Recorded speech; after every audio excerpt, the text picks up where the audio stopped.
The crystal stemware clinked as Eleanor Matthews raised her glass, her perfectly manicured fingers gripping it just a bit too tightly. The candlelight caught the enormous diamonds on her hand. A reminder, as if anyone needed one, of the Matthews family's wealth and status. "To my son," she declared, her voice carrying across the private dining room at La Cirque, "who carries forward our family's proud legacy," her eyes fixed on me, sharp as daggers. "Despite certain complications. My name is Sarah Matthews, though according to my mother-in-law, I'll never truly be a Matthews.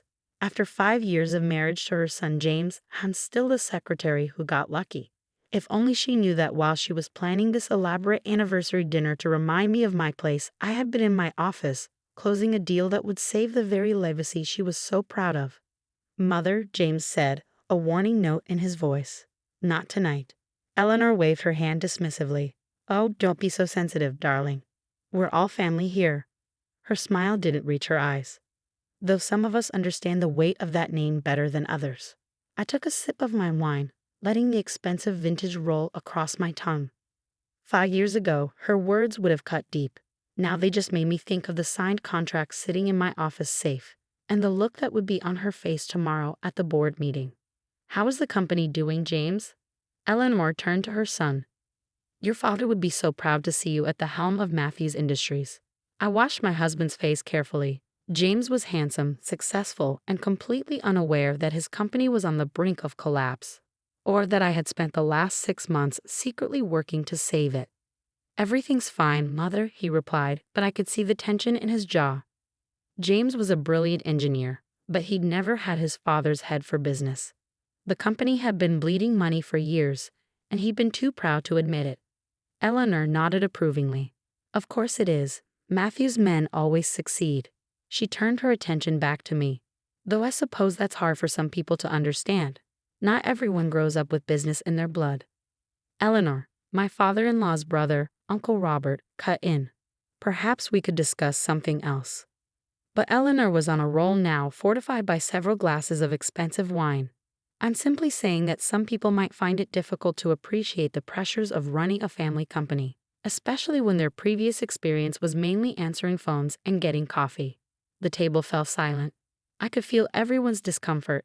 The Matthews family had never quite known how to handle Eleanor's thinly veiled disdain for her son's choice of wife.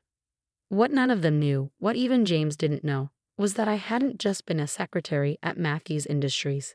I had been working on my MBA at night, studying the company's operations, seeing problems that everyone else seemed to miss. By the time I married James, I understood Matthews Industries better than most of its executives. And for the past 6 months, I had been secretly working to save it from bankruptcy. It started when I accidentally discovered some concerning financial reports in James's home office. The company was hemorrhaging money, losing contracts, and falling behind competitors. James was drowning, but his pride and his mother's expectations kept him from admitting it. Instead of confronting him, I began working behind the scenes. My old network from my secretary days proved invaluable: assistants and receptionists who knew everything that happened in their offices, who were happy to help the former one of them who had married the boss. Through them, I learned about a potential deal with Suntech, a rising star in the tech industry. They needed a manufacturing partner for their new line of products, and Matthews Industries had the facilities they needed. The problem was, no one at Matthews had taken their overtures seriously. Suntech was too new, too different from our traditional clients. But I saw the potential. Using my connections and working through intermediaries, I spent months nurturing the relationship, structuring a deal that would not only save Matthews Industries, but transform it for the modern era. This morning, I had finally closed the deal, $50 million upfront, with the potential for billions in ongoing contracts. Tomorrow at the board meeting, when Suntech's CEO announced the partnership, everything would change. "Sarah?" James's voice pulled me back to the present. "You're very quiet tonight." I smiled at my husband, reaching for his hand under the table. "Just thinking about tomorrow's board meeting." Eleanor's eyebrows rose. "Oh, do you attend those now?" "How progressive of you, James." "Sarah's insight is valuable," James defended, though I could hear the slight uncertainty in his voice. Even after 5 years, his mother's disapproval could still shake his confidence. "I'm sure it is," Eleanor said, her voice dripping with condescension. "Tell me, Sarah, what insights could you possibly offer about running a company that's been in our family for 3 generations?" I met her gaze steadily. "Sometimes a fresh perspective is exactly what a company needs, Eleanor." She laughed, the sound sharp and dismissive. "Fresh perspective? My dear, you wouldn't know the first thing about running a business of this magnitude. This isn't like organizing the office Christmas party." I felt James tense beside me, but I squeezed his hand, silently asking him to let it go. Tomorrow would bring enough drama without adding to it tonight. "Perhaps you're right," I said smoothly, raising my glass. "To the Matthews legacy." Eleanor smiled triumphantly, clearly taking my response as submission.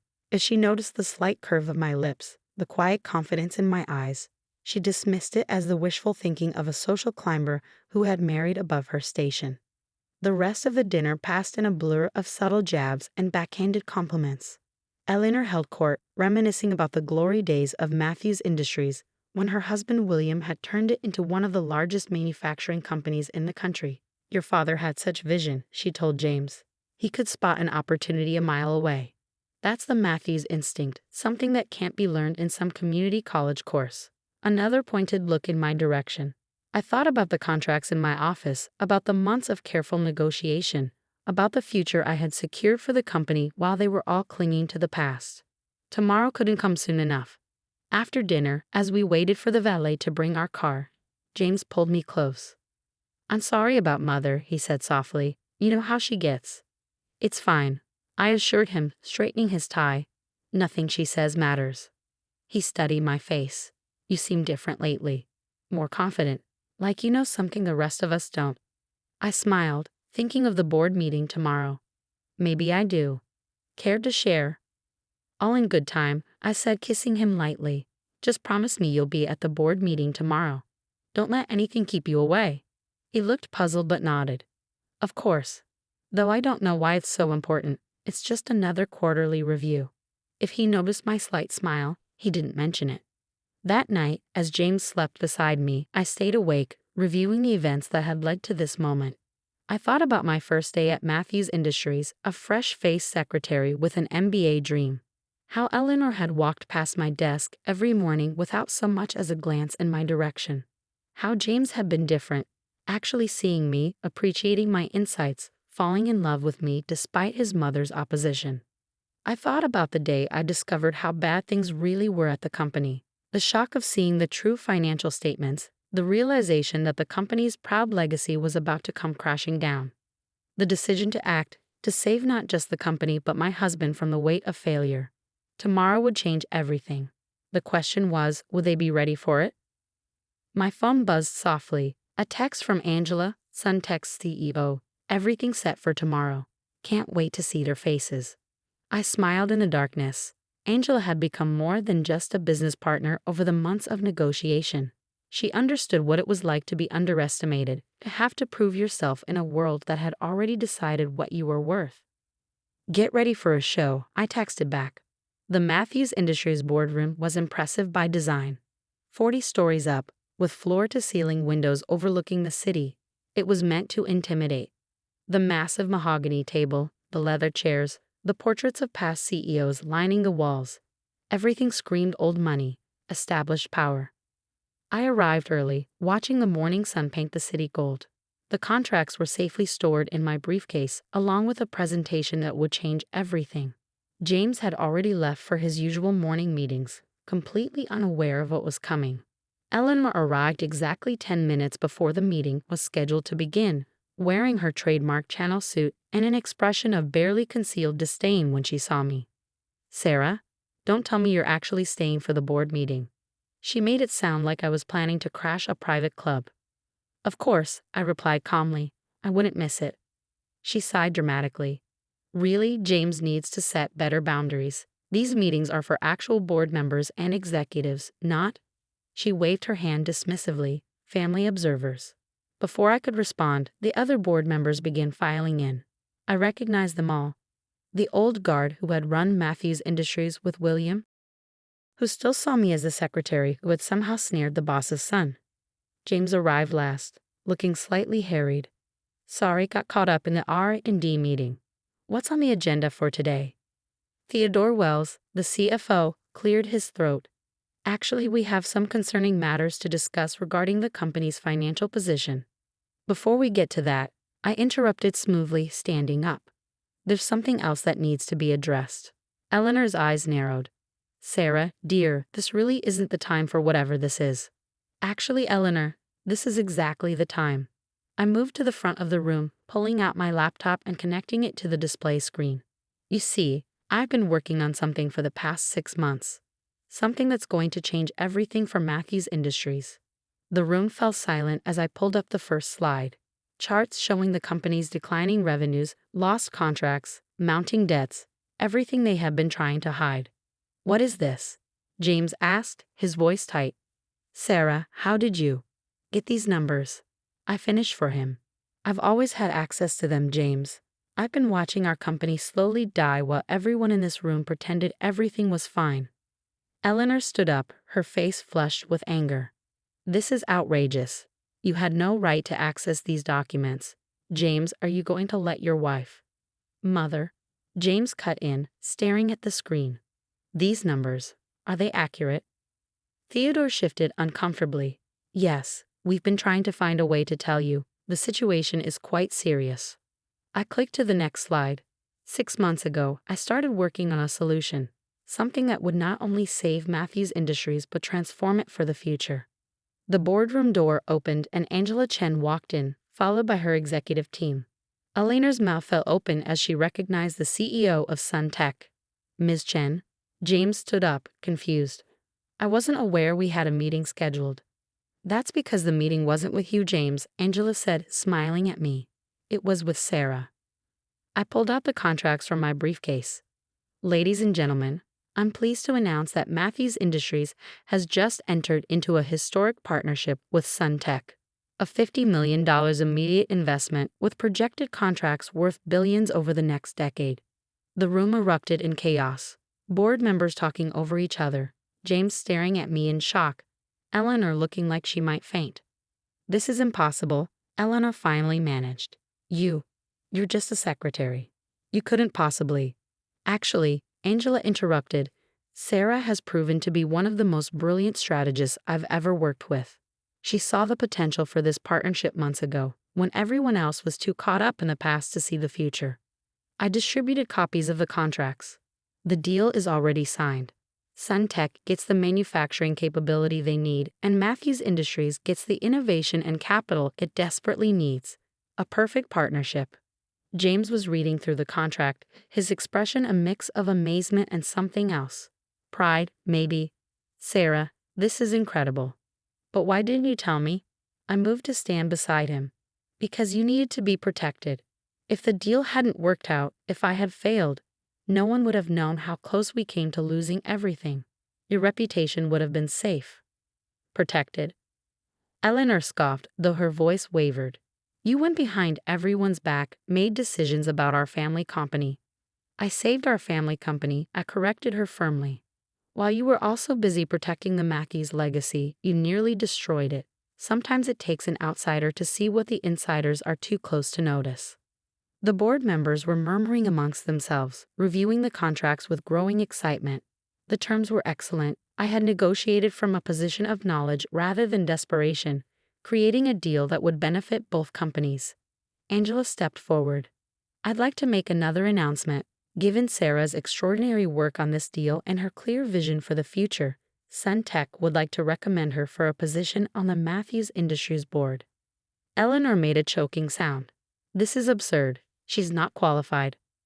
Actually, Theodore interrupted, looking up from the contracts, looking at what she's accomplished here. I'd say she's more than qualified. This deal, it's brilliant. It saves us from bankruptcy while positioning us for growth we haven't seen in decades. James stood up, taking my hand. I second the nomination. My wife has proven she understands this company better than any of us. One by one, the board members voiced their agreement.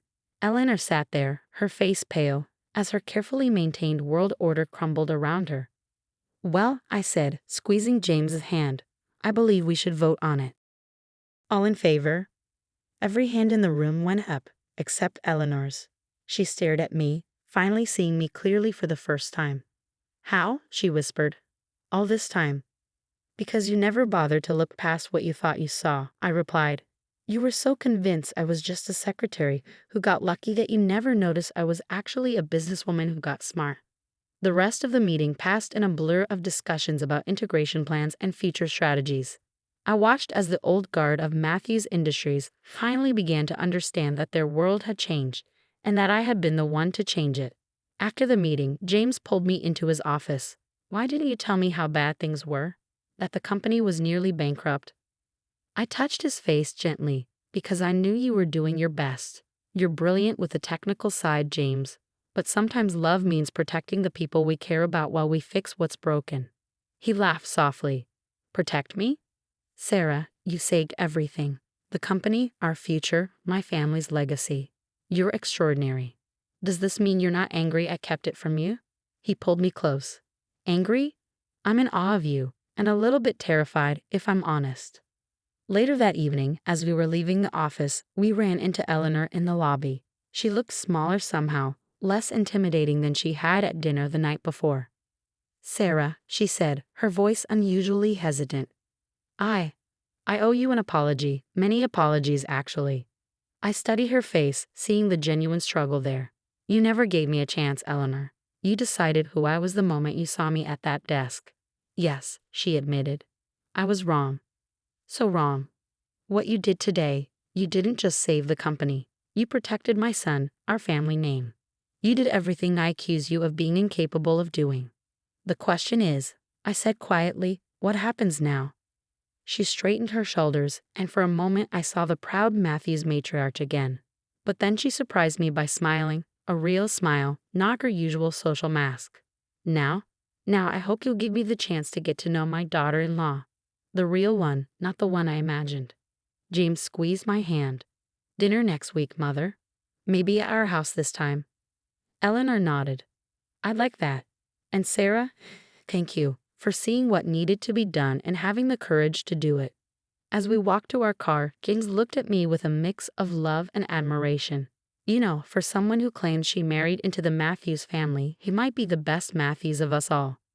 I thought about everything that had led to this moment, the years of dismissal and doubt, the months of secret work, the triumph of today's reveal. But most importantly, I thought about the future we could now build together. I didn't marry into the Matthews family, I said, smiling at my husband. I married you. Everything else was just business. He laughed, pulling me close. Remind me never to play poker with you.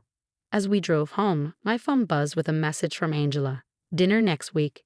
We should discuss phase 2 of the expansion plan. I smiled, thinking of all the possibilities ahead.